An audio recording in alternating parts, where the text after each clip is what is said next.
Bonjour à toutes et à tous et bienvenue dans le 11e numéro de la Gazette du Maine, le podcast de Stephen King France qui vous résume l'actualité de Stephen King. Je suis Émilie et je suis très heureuse de vous emmener avec moi en balade dans le Maine pour vous conter les informations de ces 2 dernières semaines.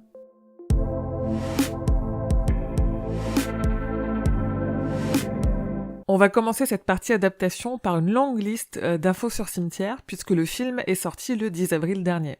Comme nombreux et nombreuses d'entre vous, j'ai vu Cimetière au cinéma, j'en ai fait une rapide critique sur le site dans laquelle je signale les spoilers, donc n'hésitez pas à les regarder même si vous ne l'avez pas encore vu. J'explique pourquoi, selon moi, le film respecte l'œuvre de Stephen King.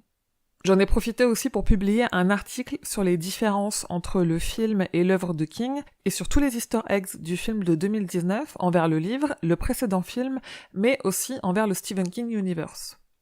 Et si vous avez déjà vu Cimetière, vous pouvez compléter votre visionnage par la lecture de l'article sur la fin alternative proposée par King. Car quand il a vu une première version du film, les réalisateurs étaient en train de faire les reshoots, il leur a donc proposé de tourner autre chose pour conclure le film.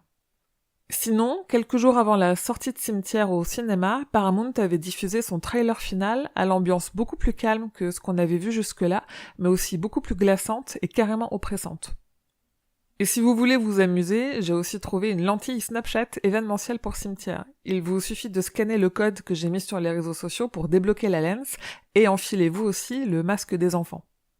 Côté kiosque, les magazines Mad Movies, Cinématiseur et L'Écran Fantastique consacrent ce mois-ci des dossiers à Cimetière avec au programme interview des réalisateurs et photos du tournage. Et enfin, j'ai découvert que 2 des 5 chats qui ont joué Church dans cette nouvelle adaptation de Cimetière ont leur propre compte Instagram. I remember my birthday party. Church was out on the road.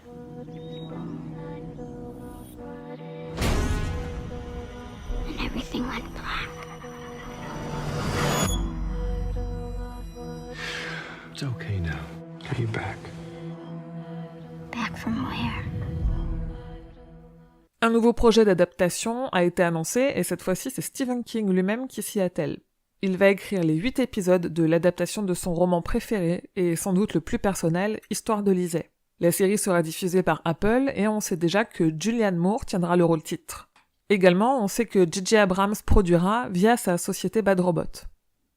Côté ça, chapitre 2, le 2 avril dernier, au CinemaCon de Warner Bros, un extrait du film a été diffusé et le casting du Club des ratés jeunes et adultes a été vu au complet sur la scène. On a d'ailleurs eu le détail de cet extrait, sans en voir aucune image, et la même chose pour Dr. Sleep, dont des extraits inédits avec Ewan McGregor ont été diffusés. Apparemment, toutes ces images ont largement impressionné le public, et je vous ai mis ce qu'on en sait sur le site. Enfin, il y a eu un changement côté casting pour Castle Rock saison 2, puisque ce n'est finalement pas Gareth Edlund qui incarnera Ace Merrill, mais l'acteur Paul Sparks, que vous connaissez si vous regardez House of Cards.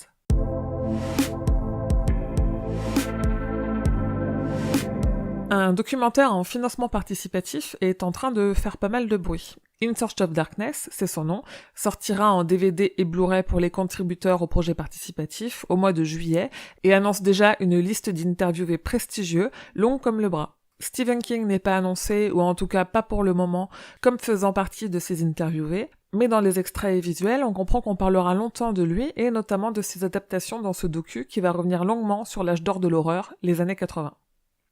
Gripsou continue d'être l'objet de produits dérivés. Cette fois-ci, on a donc un buste en taille réelle qui va coûter un bras et une petite lampe de chevet nettement plus abordable. Aperçu aussi un parapluie qui se teinte de rouge sang sous la pluie. Et dans le même article, parce qu'il n'y en a pas toujours que pour Gripsou, un paillasson plutôt cool, inspiré de l'adaptation de Shining par Stanley Kubrick. Kidrobot a aussi dévoilé une version vibrante de sa peluche de Gripsou 2017 qui mesure quand même 40 cm. Et ils ont sorti la petite plush de 20 cm à l'effigie de Gripsou 90 cette fois-ci, qu'ils avaient annoncé il y a quelques mois. Enfin, on a eu un aperçu de la couverture de l'artbook officiel sur ça, qui est prévu en anglais pour septembre.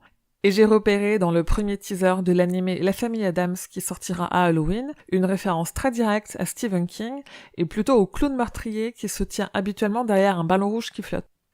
Et pour terminer, sur ses réseaux sociaux, King est toujours aussi bavard, et je vais vous épargner ses tweets anti-Trump, mais on a appris qu'il est en train de lire Carrie Mora, roman de Thomas Harris qui ne sera publié en anglais que le mois prochain, donc on a le temps de pouvoir le lire en français.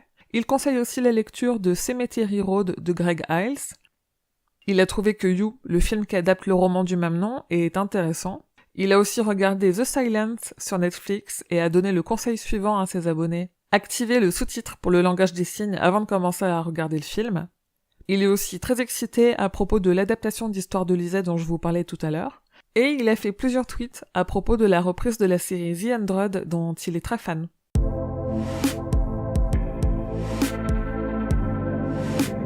Et côté agenda, l'Outsider sera publié en livre audio français chez Audiolib le 17 avril.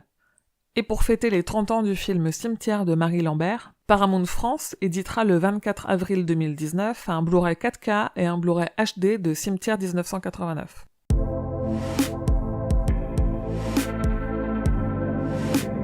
C'est tout pour l'actualité de King, rendez-vous dans 2 semaines pour le prochain numéro. Abonnez-vous pour être sûr de ne rien manquer, et n'hésitez pas à laisser des étoiles, des commentaires, ou à recommander la Gazette à vos proches.